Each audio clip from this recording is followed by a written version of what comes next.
The printing is not automatic. A whole lot of things go into it. First, they have to prepare the ink they used to do the printing, and then the symbol. Now,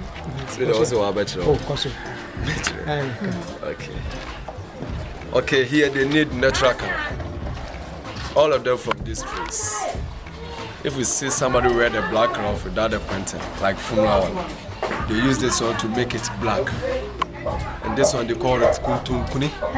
Kuntunkuni. Kuntunkuni. My voice is written on Pesakawa. Okay. It's a root. It will not anybody. Okay.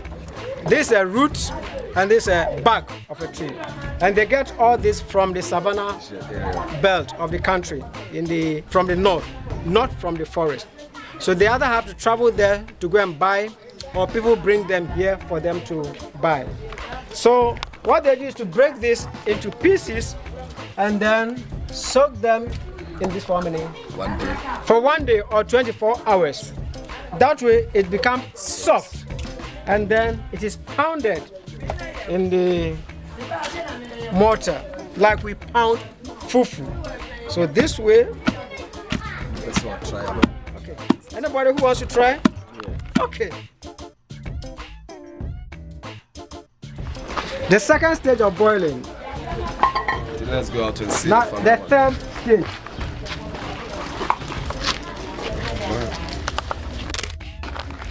Last stage. Now very thick. So now it's ready. It's ready to do the printing using the various symbols. And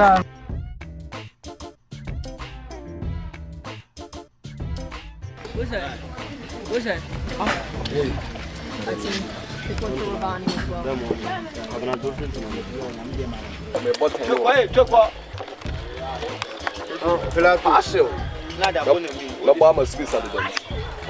Go back. Call, do. what name? The person who did them, sir. Partial.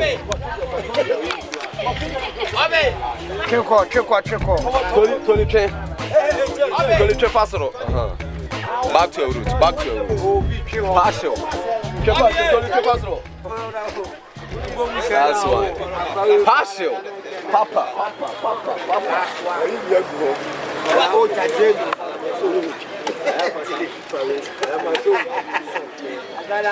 Partial. Go back to your roots. Go. Hey, Partial. no. Okay. Partial. Tony, my name is Chamla. If I found the number of them. Nanso ala o mo ha wi ansa no. Call out there. Only the me. Ba ko so be sa ba se am de mi ama no. Akware dem se de yellow ayira ba. Dem suku. To ba se. Ele na be no mo ti an. O go.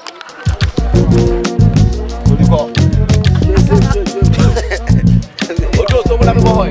So be mo problem. Yes. Mamele.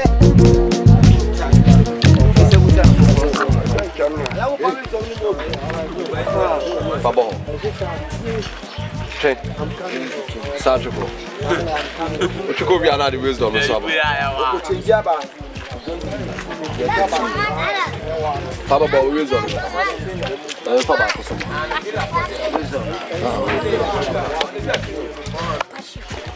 Passion.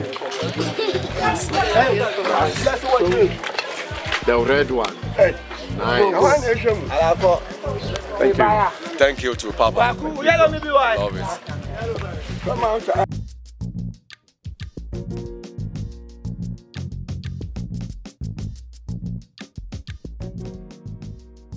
We are not Bonjure. No, we are not Ntonso. Ntonso. Noted for printing this type of fabric known as Adinkra symbols. They get a fabric and then print the symbols onto it. These are some of the symbols. This is the Jenyami symbol, means except God. This is another one, another one, another one. Now, Adinkra is a name, and it was a name for the king of German G-Y-A-M-A-N. German was in the Brong-Ahafo region and extended into present-day Cote d'Ivoire. The king of German, called Adinkra, made himself a golden stool.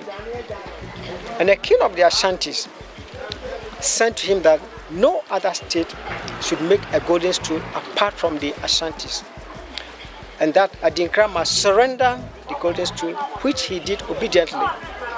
Then he made himself a silver stool.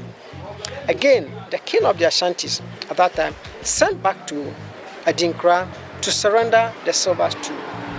Now, Adinkra refused to surrender the stool on the grounds that his people, especially the women, would laugh at him and say he's a weak king.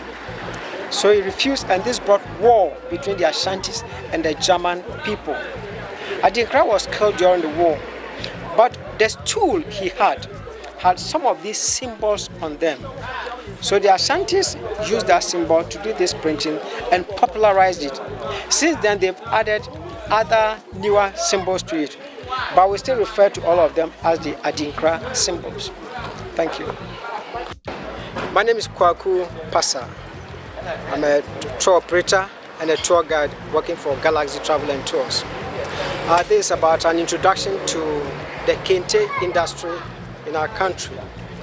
Our kente is woven in different parts of Ghana and in different forms. Kente is woven in the Volta region, in the Ashanti, Central, and then in the Northern region. But those popular, which many people know, are those woven in the Volta and the Ashanti regions. Now, there's been a long discussion, debate over the origin of the kente industry. Two areas in Ghana are claiming ownership of the origin of the kente industry. The Volta region, especially the people in the Kpetwe area. Kpetwe is spelled K-P-E-T-O-E, Kpetwe.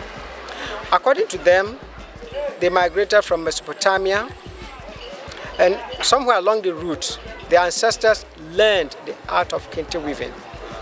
Now, when they got to Kpetwe, the conditions were favorable for the production of cotton.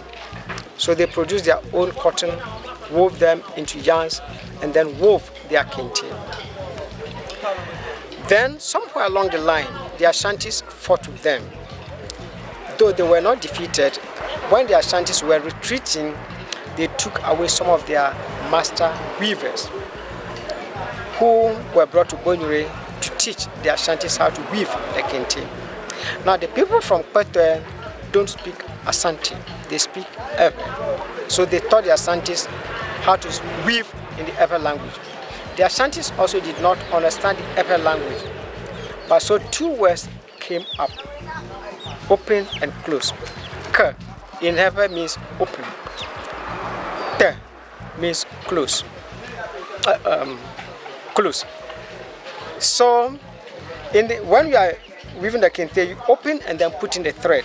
So the Ewe say K, and then they open and then put in the thread, and then Te, close, and then that touches. So through this, develop the word kente. Now the Bonyure or Santis also claim the art of weaving kente originated from them. According to the history, a hunter went hunting and found a spider weaving its web. So the hunter stood for some time watching the spider doing the weaving. So when he came back home, he also got some raffia palm and did some weaving. So through that, they developed the art of kente weaving. So these are the two debates going on, but we know a lot of researchers who have actually done research into the art in both places testify to the fact that it originated from the Volta region. Thank you.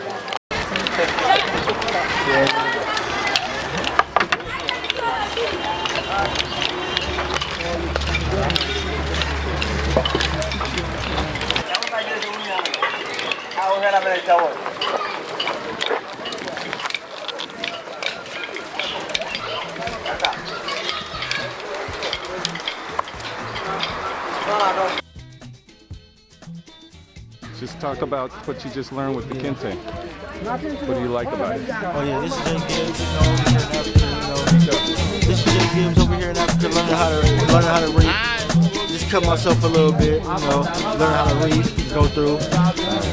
I have a little red scarf on there, have to dip it in, a little oil, So what symbol did you choose? I choose. Which one is that? Accept God, yeah. Accept God. Where is that?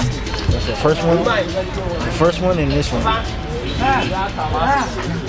Remember which one this is? Number six? Cannot tell the good from the bad. Yeah. The second one is like you cannot tell like good from bad. It's just like it's been a pleasure being here. I'm having fun so far. It's good though. Okay, cool.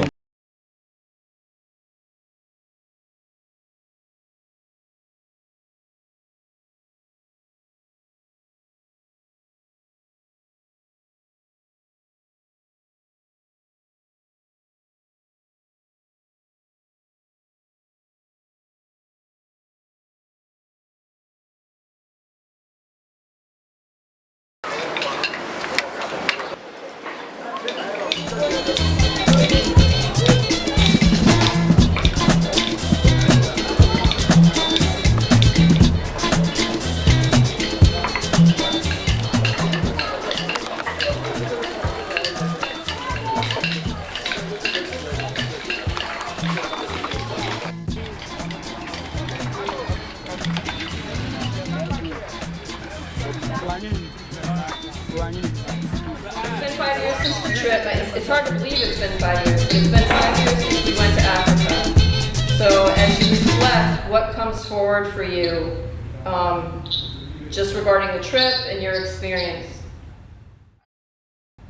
I wish I would have went. I wish I had the maturity level that I have now when I went, so I could really grasp it for what it was, Because at first I remember before I went, I didn't want to go. I was like, I don't want to go, man. I want to be out here and have fun for my summer. I don't want to waste my summer.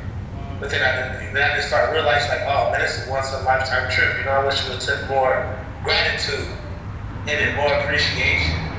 Because I know, I learned a little bit of things, but if I had my mind open to it, wanted to know things, wanted to learn, wanted to gain knowledge, I would have took more advantage. I would have gained more from it than what I already gained. For me, I looked at it as every time I look back and reflect at it, I look at it as an opportunity.